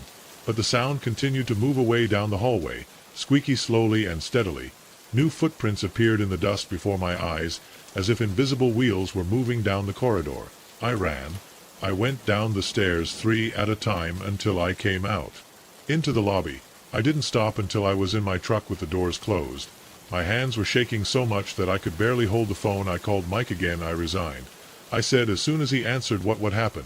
I tried to explain what I had seen. Sounded crazy. Even as I said it, Mike was silent for a moment. "Look," he said at last, "I'll pay you double if you stay. We need someone watching the building. Whatever you saw, for sure there's an explanation." I was about to say I shouldn't to have said it, but double the pay is double the pay. And in the daylight, sitting in my truck, everything seemed less scary. Maybe there was a rational explanation. Maybe the footprints were old. Maybe the sewage pole fell off alone. "It's okay," I said, "but next time I'll bring someone with me." Deal done. I stayed in the van another hour watching the hospital. Nothing moved inside. Any sound. No new marks showing up the next day. I took Tommy, an old co-worker. I thought having another technician with me wouldn't hurt. We went straight to the 3rd floor. The marks were still there. Tommy also saw them. He said it must be vandalism. We spent the whole day on the 3rd floor, checking every room, every closet, every possible corner. We found nothing. No wheelchair. No explanation for the marks. But we kept going, hearing things: wheels squeaking, steps, metal scratching, tiles, always just around the corner. They always disappeared. When we looked, Tommy quit after that first day. He said he didn't care how much they paid. I stayed. Don't ask me why. The money, of course, but I also needed to know. I needed to understand what was going on in that hospital for the next 2 weeks. Document everything. I took pictures of the footprints. I installed motion sensors, bought a internet EMF meter. Activity got worse. More marks appearing, things moving on their own, temperature dropping randomly. One day I found all the chairs in the waiting area stacked in a perfect pyramid. I started researching the history of the hospital. I found an article about a patient who died on the 3rd floor in the '89. A man in a wheelchair allegedly threw himself out of the window. The article didn't say what room. Then last Thursday everything changed. Then last Thursday everything changed.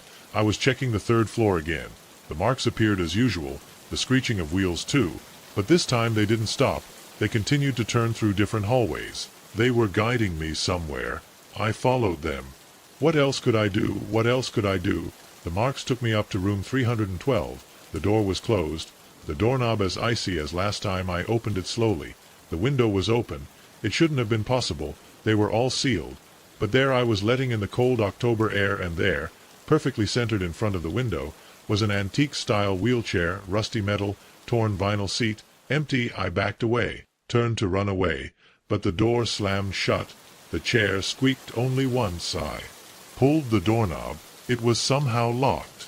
Mowed from outside, another squeak closer. I turned. The wheelchair had moved now. It was between the door and I. The temperature plummeted. My breath was coming out in clouds. The ceiling lights flashed. Another squeak. The chair slid an inch forward. I stuck to the door. My heart was hitting my chest hard. The seat of the chair sank slightly, as if someone was sitting down. I screamed. I grabbed the serum pole that was still lying there and threw it against the chair. It hit it with a metallic noise and overturned it. The door clicked behind me. I yanked open it and ran. I didn't stop until I was outside. I called Mike from the parking lot. "I'm out this time. Really, there's no money worth this." He tried to convince me to stay. He said he would hire a paranormal team that would install cameras, whatever I wanted. I hung up on her. That's 3 days ago. I haven't even been back. I plan to do it. But last night I heard something outside my apartment. A familiar sound when I looked out the window. There were 2 parallel lines in the fresh snow. They were going straight to my door. I'm packing my things. Now I'm moving with my sister in another state, but I know that no matter how far I go, those marks will find me eventually, and the next time I don't think a closed door will stop whatever pushes that wheelchair. I don't drink coffee after 6 p.m. I never have, never will. That's why I know for sure I turned off the coffee maker last night, but at 3:47 in the morning I heard it bubbling in my kitchen again. The first time it happened 2 weeks ago. I thought I had made a mistake. We all make errors. True, I got out of bed, went to the kitchen and turned it off. Nothing major. The second time, 3 days later, I was sure I didn't forget. I remember clearly unplugging it before going to bed, but there it was at 2:30 in the morning, working. I unplugged it again and went to sleep. Last night, it was different. Last night it changed everything. I live alone in a 1-bedroom apartment in the 4th floor of an old brick building in Boston, the kind of place where the radiators make noise all winter and the windows get stuck in the summer. I've been living here 5 years since Sarah left. The coffee maker was hers, a fancy BR Bile with too many buttons. She forgot it when she moved in, and I kept it because, well, it was a free coffee maker. I work in computer security, which means that I'm paranoid by nature. I check the locks twice, use different passwords for everything, and I never click on suspicious links. So when my coffee maker started behaving weird, I noticed it. I did what any rational person would do. I checked everything. The plug wasn't damaged, the coffee maker timer wasn't activated, the wiring was fine. I even called an electrician who found nothing wrong yesterday. I came home from work at 6:15 p.m. I made dinner, a microwave lasagna, nothing special. I watched 2 episodes of that crime series that everyone is talking about. At 99:30 I went about my usual routine. Checked the doors, turned off all the lights, unplugged coffee maker, had started to unplug completely after the second incident. I even took a picture of the cable with my cell phone just to prove to myself that I was not there. Crazy. I fell asleep around 10:30. The sound woke me up at 3:47 in the morning. I remember the time because I looked at the phone immediately. That familiar bubble, but this time something was different. The smell. The coffee was already done. My heart started pounding. I stayed in bed listening to the coffee maker. It shouldn't have been plugged in, even if somehow it was. It needs at least 3 minutes to warm up and start making coffee. This smell was too strong, too immediate. I got up slowly. The wooden floor was cold under my feet. The hallway to the kitchen was dark. It's only 5 minutes, but they felt longer. The bubbling got louder as I got closer. My hand was shaking as I got closer. The kitchen was empty. The coffee maker was on the counter, where always plugged in, steam coming out of the carafe, but that wasn't what made me feel a knot in my stomach.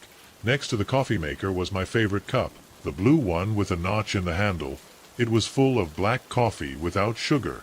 Exactly. I stood in the doorway watching my throat burn.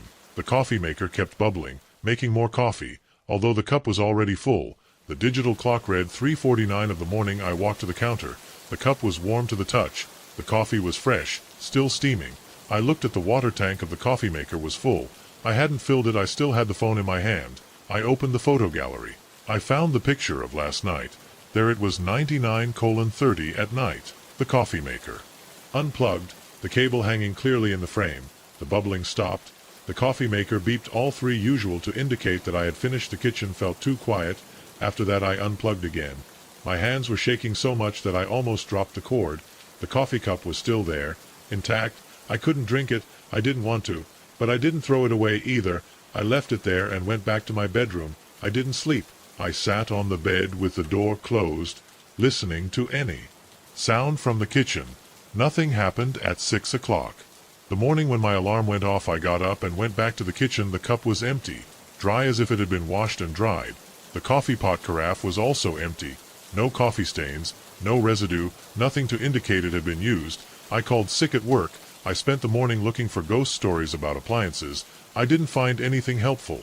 I called the building manager to ask if anyone else had reported strange things. He said he didn't look at me like I was crazy when I tried to explain. Around noon I went to Best BU and bought a security camera, one of those wireless ones that connect to the cell phone. I installed it in the kitchen pointing directly at the coffee maker. I wanted tests. The rest of the day passed slowly. I ordered takeout at dinner. I didn't want to spend time in the kitchen. I checked the camera feed every few minutes. The coffee maker didn't move. It was just there, unplugged at 99:30 at night. I went on with my usual routine.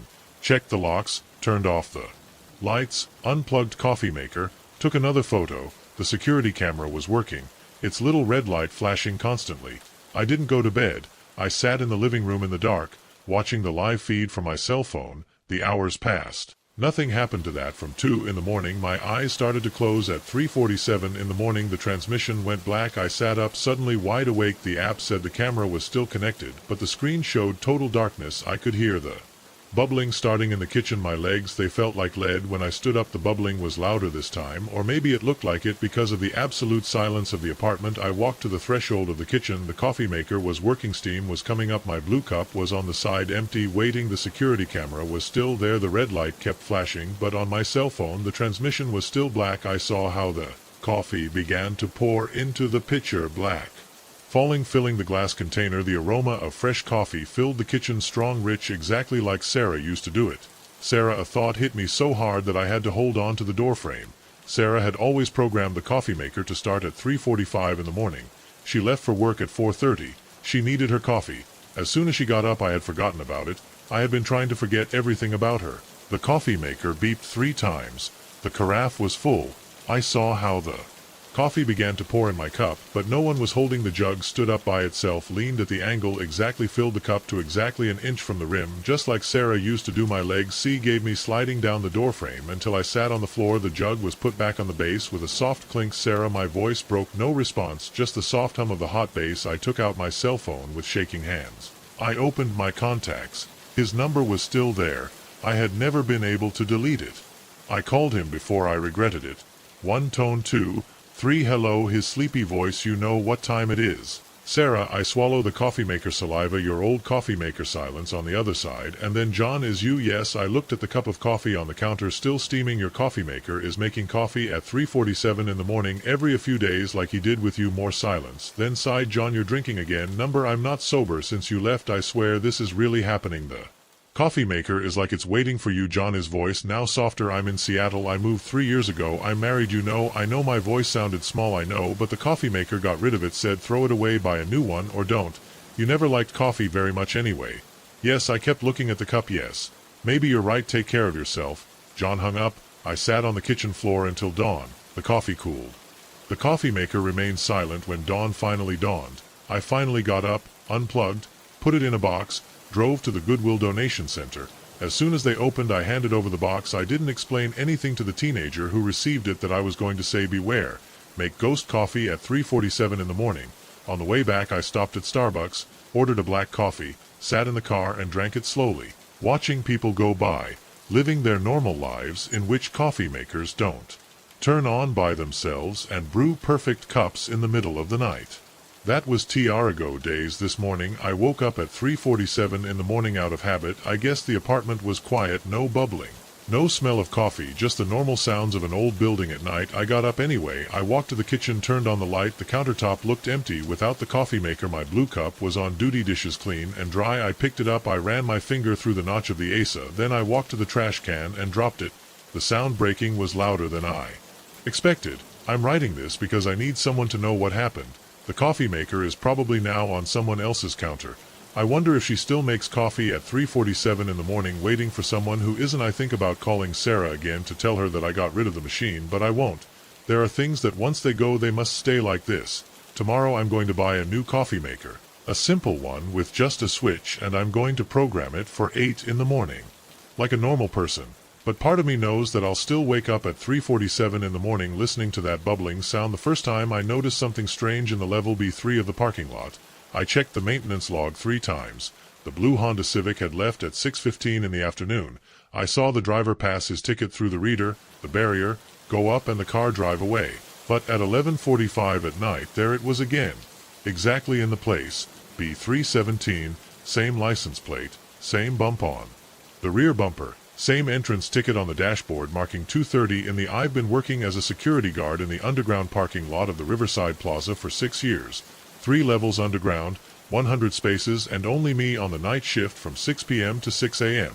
I know every corner, every flashing light, every oil stain on the concrete, and I know when something isn't right. My name is Mike Harrison. I'm 47 years old. I'm divorced and I actually like to work alone. The salary is decent and most nights I just make my rounds. Keep an eye on the cameras and make sure no one tries to steal a car. But that Honda Civic was just the beginning. The next day I reported to the day shift, "Hey Tom, you saw a blue Civic Wave return during your shift. License plate KRJ 4891 negative," replied Tom. "Once they get out, they don't come back in. You know, Mike, I checked the recordings at 6:15 in the afternoon. There was the Civic coming out very clear, but between that moment and 11:40 at night nothing appeared. The car simply reappeared. I wrote it down in my record and tried to forget it. I told myself that I was tired. The 12-hour shifts can play tricks on you. A week later another car happened again. The same pattern, a silver Toyota Camry that left at 7:30 at night, reappeared in its place original.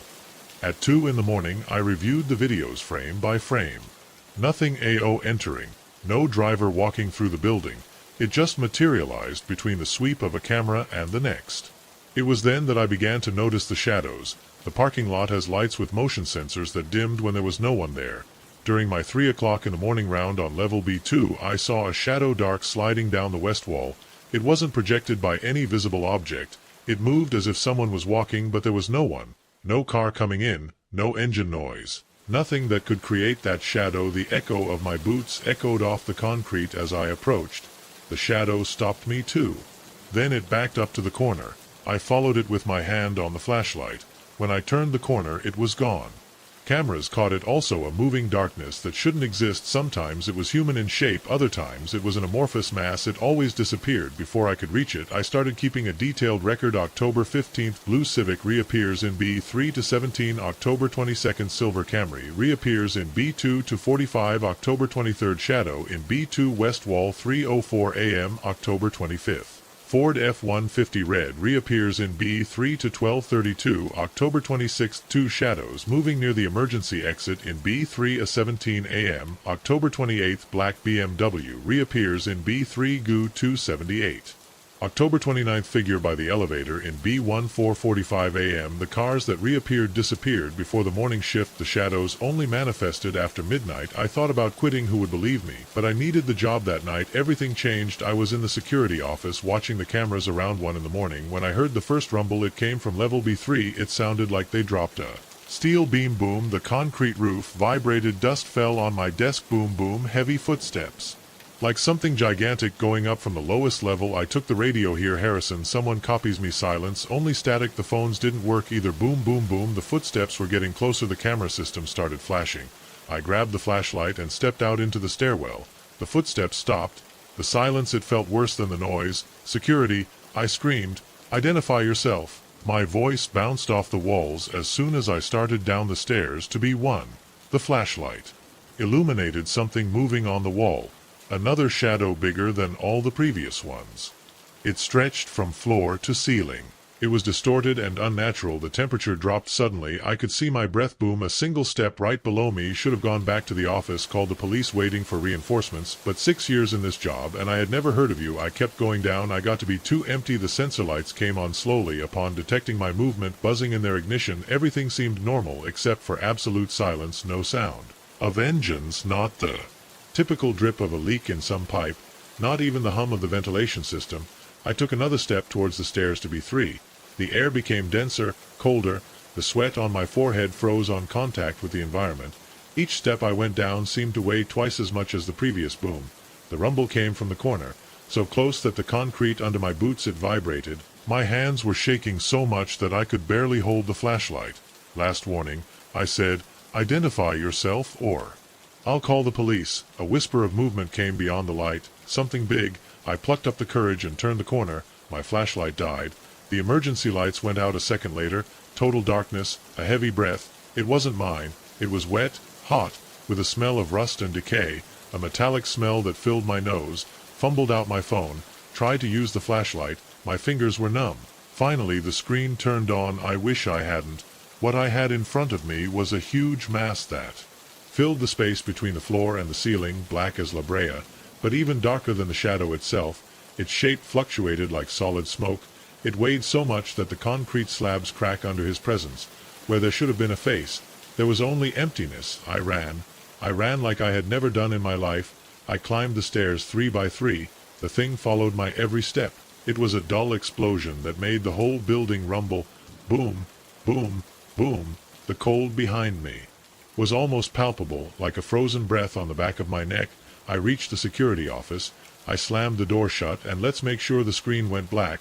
All the monitors died at the same time. The door shook in its frame. The metal creaked under the pressure. Another blow and it would open. I was cornered, looking for something to defend myself with. My hand found the old fire extinguisher that hung on the wall. The door exploded inwards. An icy gust hit me like a punch. The creature filled the frame, pouring darkness like a living tide. I threw it. The fire extinguisher pulverized the contents directly on her. The white cloud pierced her body. But for an instant the mist revealed what was behind cars, dozens of them, ghostly, transparent, all of which had reappeared, and people walking in a loop like shadows on a screen, repeating the same gestures over and over again. The creature lunged at me. I threw myself under her body. The cold burned my skin. The darkness at the edges of my vision, it closed. I went up the ramps instead of the stairs. The footsteps rumbled behind. Boom boom, but farther and farther away. I went out into the street at 1:47 in the morning. The night air felt warm in comparison. I ran 2 blocks to my car and didn't stop until I got home. I came back the next day with the police. They checked the whole B3 level, the security office, the stairs, every corner. Everything was normal. No frost on the windows. No broken door. No footprints on the concrete. The security cameras showed nothing out of the ordinary. Just empty and static corridors. He's sure it wasn't a dream or some hallucination.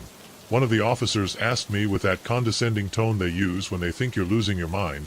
I nodded. It wasn't worth arguing. But I know what I saw. The shadows are still there. I see them moving at the edge of my vision, and sometimes at night I hear the footsteps again. Boom, getting closer and closer. I submitted my resignation that same afternoon. 2 weeks of notice. That someone else see the cameras. That someone else try to understand the cars that appear and disappear, the shadows that should not exist, the thing that lives down there in the dark. Today I received an email from the building manager.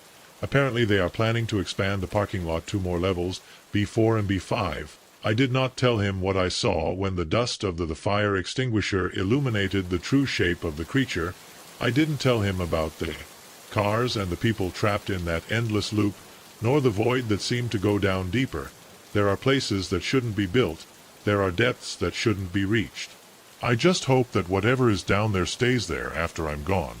But last night, as I was leaving my last shift, I saw something that made me think it won't. A blue Civic Wave entered the parking lot, same license plate, KRJ 4891, same bump on the rear bumper. The driver looked at me as I passed. His face was just shadow. Boom. I didn't stay to listen to the next step. The old wristwatch is on me at night, doing tic-tac non-stop. The hands always mark 3:15 in the morning. I've always tried everything to change the battery, adjust the hands, even smash it against the wall. Nothing works. The hands always come back at 3:15 in the morning, and the tic-tac never stops. I should have thought better before buying a watch from that strange seller at the antique fair. Now I can't sleep, I can't think clearly, and I'm starting to believe that the clock isn't just broken, wants something from me. It all started ago. For 3 weeks I was walking around the monthly downtown antiques fair, killing time on a Saturday morning. After another argument with Sarah lately, we were arguing more mainly over my recent layoff and my inability to find work. She said I needed to get my act together. I said I needed to be more understanding. Neither of us, I was wrong, but we weren't quite right either. The salesman's stall was tucked away in a barely visible corner between a furniture restoration stand and another selling vinyl records. The old man behind the table wore thick glasses and a worn tweed jacket, his wrinkled ones carefully arranged, several watches of all kinds of wrist pockets, even a few small alarm clocks. One caught my eye immediately. It was a silver wristwatch with a black leather strap, probably from the 50s for its style. The cover was clean white with simple black numerals and 2 thin hands, nothing fancy or ornate, just a classic piece that seemed to belong to someone who had his life in order. How much does it cost? I asked, taking it in my hand. The metal was cold against my skin. The old man smiled, showing yellow teeth for you. $50. I checked my wallet. I had exactly 53 left until I got to my next unemployment insurance check. The responsible thing to do it would have been to save it for gasoline or groceries, but something on the watch called me. Maybe it was its weight in my hand, solid and reliable, something that my life was not at that moment. I take it, I said, handing over the money. The old man's smile widened. He didn't give me a receipt or box. He just wrapped it in a brown paper and passed it to me when I turned to leave. He took me by the wrist. His grip, it was surprisingly strong for someone who was so fragile. One thing he said in just a whisper, "This clock tells the exact time.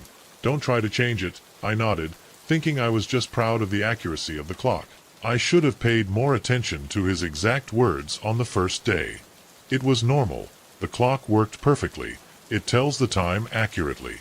I even showed it to Sarah that night when she came home, trying to prove to her that it was still I was making good decisions. "You spent $50 on an old clock when you can barely pay the rent?" he asked, shaking his head. About this is what Jack was talking about. That night I went to sleep alone. Sarah decided to go back to her apartment. The argument was not worth it. I put the clock on the bedside table and fell asleep. Restless, the tic-tac woke me up, a loud rhythmic tic-tac that seemed to fill the whole room. I opened my eyes and looked at the digital clock in the cable box. 3:15 in the morning.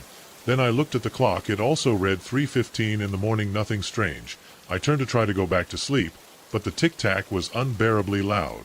I grabbed the watch thinking that maybe the glass amplified the sound. Somehow the metal was icy. I put it in the closet drawer and closed it with force. The tic-tac continued just as high. I opened the drawer. The clock read 3:15 in the morning. I checked the cable box again. 3:47 a.m. That's when I knew something was wrong. I spent the next hour trying to adjust the clock. The crown came out smoothly, and I could move the hands freely, but as soon as I pushed it in, the hands turned quickly again until 3:15. I tried to remove the battery, but the back lid wouldn't open. I didn't even find a crack where it could open. The tic-tac continued all night. In the morning, I had dark circles under my eyes and a throbbing headache. The clock kept reading 3:15 in the morning. Despite the bright light coming through my windows, I went back to the fair place. It was empty, just a parking lot with some trash strewn around. The regular fare wouldn't come back until the next month. I asked at nearby stores, but no one knew the old man or had seen his stall before. That night I left the watch in the car, drove to the restaurant where I was going to have dinner with Sarah, parked 3 blocks away and kept it in the glove compartment, locking it. During dinner, constantly checking the time on my phone, waiting for 3:15 in the morning, Sarah noticed my distraction. "You're listening to me?" she even asked. "I'm talking about a job opportunity that they told me." "Sorry," I said. "I'm just tired. I didn't sleep well last night." When I got back to my car at 11 p.m., the clock was on the passenger seat. The glove compartment was still locked. It read 3:15 a.m. and the tic-tac was louder than ever. I drove home with the radio blaring, trying to drown out the sound. It didn't work. The tic-tac was going through every song, every ad, as if coming from inside my head. I noticed for the first time the blue 1967 Chevrolet Inola TR weeks ago was parked right in front of my driveway, its faded paint catching the orange glow of the sunset. I didn't give it a big deal, so old cars break down all the time in this neighborhood, but when I saw it again the next day and the next, always in the same place but at different times, something cold settled in my stomach. The routine was always the same. I would come home after work. I would take my briefcase from the passengers, and there was that damn Impala, his chrome bumper reflecting the light like a crooked smile. Sometimes he would appear at 5:30 in the afternoon when he would get home, sometimes at 7 in the afternoon when I would take out the trash. Once I saw him at 3 in the morning when I couldn't sleep, and I went outside to check the mailbox. My neighbor Jerry didn't notice anything unusual. "It's probably from someone who visits his family around here," he said when I asked him. But I knew that in 15 years living on Cider Street, I had never seen that car until those last weeks. The first week, I tried to ignore it.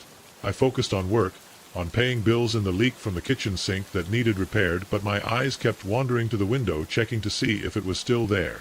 Sometimes it would disappear for hours, only to come back when I least expected it. During the second week I started taking notes. Monday arrived at 6:15 p.m., left at 9:20 p.m. Tuesday appeared at 4:45 p.m., left before dinner. Wednesday 3 separate apparitions, tomorrow afternoon and night. The pattern didn't make sense, but I knew it wasn't random. Nothing about this was. I tried to see the driver, but the windows were tinted. It wasn't the factory tint. It was added later, probably illegal. The license plate was always covered in mud. Impossible to read. Once I thought I saw movement inside a shadow behind the steering wheel. But maybe it was just my imagination. The third week things got worse. I started to have trouble sleeping. Every car that passed in front of my house made me jump at work. I couldn't concentrate. My boss noticed that something was wrong and asked me if I was okay. I lied to him. I told him it was allergies. Yesterday something changed. The car arrived earlier than usual, around 4:30 in the afternoon. I watched it from the living room window for 2 hours without movement, without signs of life, just that blue Impala sitting there like a bullet expecting to be shot at 6:40 in the afternoon. I made a decision: if whoever was in that car wanted to observe me, perfect, but now I was also going to observe. I grabbed my phone, already dialed 911. Just in case, and walked out the front door. The street was too quiet. There were no children playing or dogs barking. Even the usual afternoon traffic seemed to have disappeared. My footsteps echoed on the concrete as I approached the Impala 20 feet 1510. Then I heard the engine coming on. A deep roar that vibrated in my chest. The headlights came on CND momentarily. When my vision came back, the car was already moving. The tires creaked on the gravel as it pulled away from the curb. I ran after it. But it was useless. The Impala accelerated smoothly, turned the corner at the end of the street, and it disappeared. I stood in the middle of the road, my heart pounding, sweat running down my back, despite the fresh air. On the way home I noticed something on the ground right where the car had been parked. A perfectly white envelope, lit, despite being on the street. My name was written on the front in capital letters and neat. Inside there was a single sheet of paper with 5 words: "We have to speak, David." The problem is that I never told anyone that my real name is David. Since college everyone calls me Dave. Today the 4th week begins. Right now I'm sitting in my living room watching the street through a crack in the curtains. It's 4:15 in the afternoon. The Impala should show up soon, and this time I'm ready. I have my phone, a little camera, and a baseball bat by the door. I don't know what will happen when that car shows up, but I'm tired of being the one watched. The sun is starting to set. A car has just turned into my street, but it's not the Impala, it's Mrs. Henderson 3 houses down the road, coming back from her bridge club. My hands sweat. I wipe them on my jeans and check my watch again. 4:22 p.m. There's something I haven't told anyone, something I've been avoiding thinking about. 3 weeks ago, the day before the Impala first appeared, I received a strange email at work. It contained a series of numbers that looked like coordinates, and 1 hour 5 p.m. I deleted it thinking it was spam. Now I'm not so sure. For 30 p.m. still not. There's car signs. The street is empty, except for a stray cat snooping in someone's trash. My phone vibrates. A text message from an unknown number. Come on, I consider calling the police, but what would I tell them? What's harassing me? An old Chevy. Someone knows my real name. They'd probably think I'm paranoid. Or 4:45 in the afternoon. The light is different. Today the clouds have gathered thick and grays, making the street look like an old photograph. I hear thunder in the distance, a perfect setting for whatever is about to happen. A movement at the end of the street catches my attention, a blue flash in my peripheral vision. I turn my head so fast that my neck creaks. There is the Impala, advances down my street like a shark in dark water. This time there is no engine noise. Must being in neutral, stops in its usual spot right in front of my driveway. The engine shuts down. Silence. I grab the baseball bat. And my phone. My heart seems to want to come out of my chest. This is all. No more waiting. No more watching. I'm going to find out what this is all about. The driver's door opens with a screech that sounds like a scream in the silent street. A shoe foot appears, black sock, then a leg, dark pants. I squeeze the bat tighter. A short man is tall, wears a black suit that looks expensive. His hair is gray at the temples. He turns towards my house and almost drops the bat from my hands. I know that face is my mother. My father, who died 15 years ago, smiles the same smile I remember from my childhood and raises his hand in a little greeting. Hi, David shouts. We have to talk about what really happened that night. I know what night you are referring to. The night of the accident, the night I was driving, the night I left it there. My hands tremble as I take the doorknob. The truth that I've been running from for 15 years awaits me on the street next to a blue 1967 Chevrolet Impala, the same model I was driving tonight. I'm writing this with shaking hands. I need to put on record what happened last night at Jake's farm. While I still have it fresh in my memory, I've known Jake since college. He's always been the reliable friend who offers his couch, no questions asked, when life gets tough. Yesterday morning I called him. I told him I needed to get out of town for a few days. After that, Sarah left without hesitation. Replied the guest room. It's all yours, Rob. The trip here will do you good. Just take care of the storm they're forecasting. I should have paid more attention to that last part. The rain started an hour after I left town, As I made my way down the country road to his property in Pennsylvania, it intensified to a deluge. The wind was shaking the trees. Branches were pounding my car like fingers ripping a chalkboard. Jake's house, a farm built by his grandfather in the 60s, was isolated in the middle of 20 acres. The nearest neighbor lived over half a mile away. Jake greeted me with a beer in his hand just in time.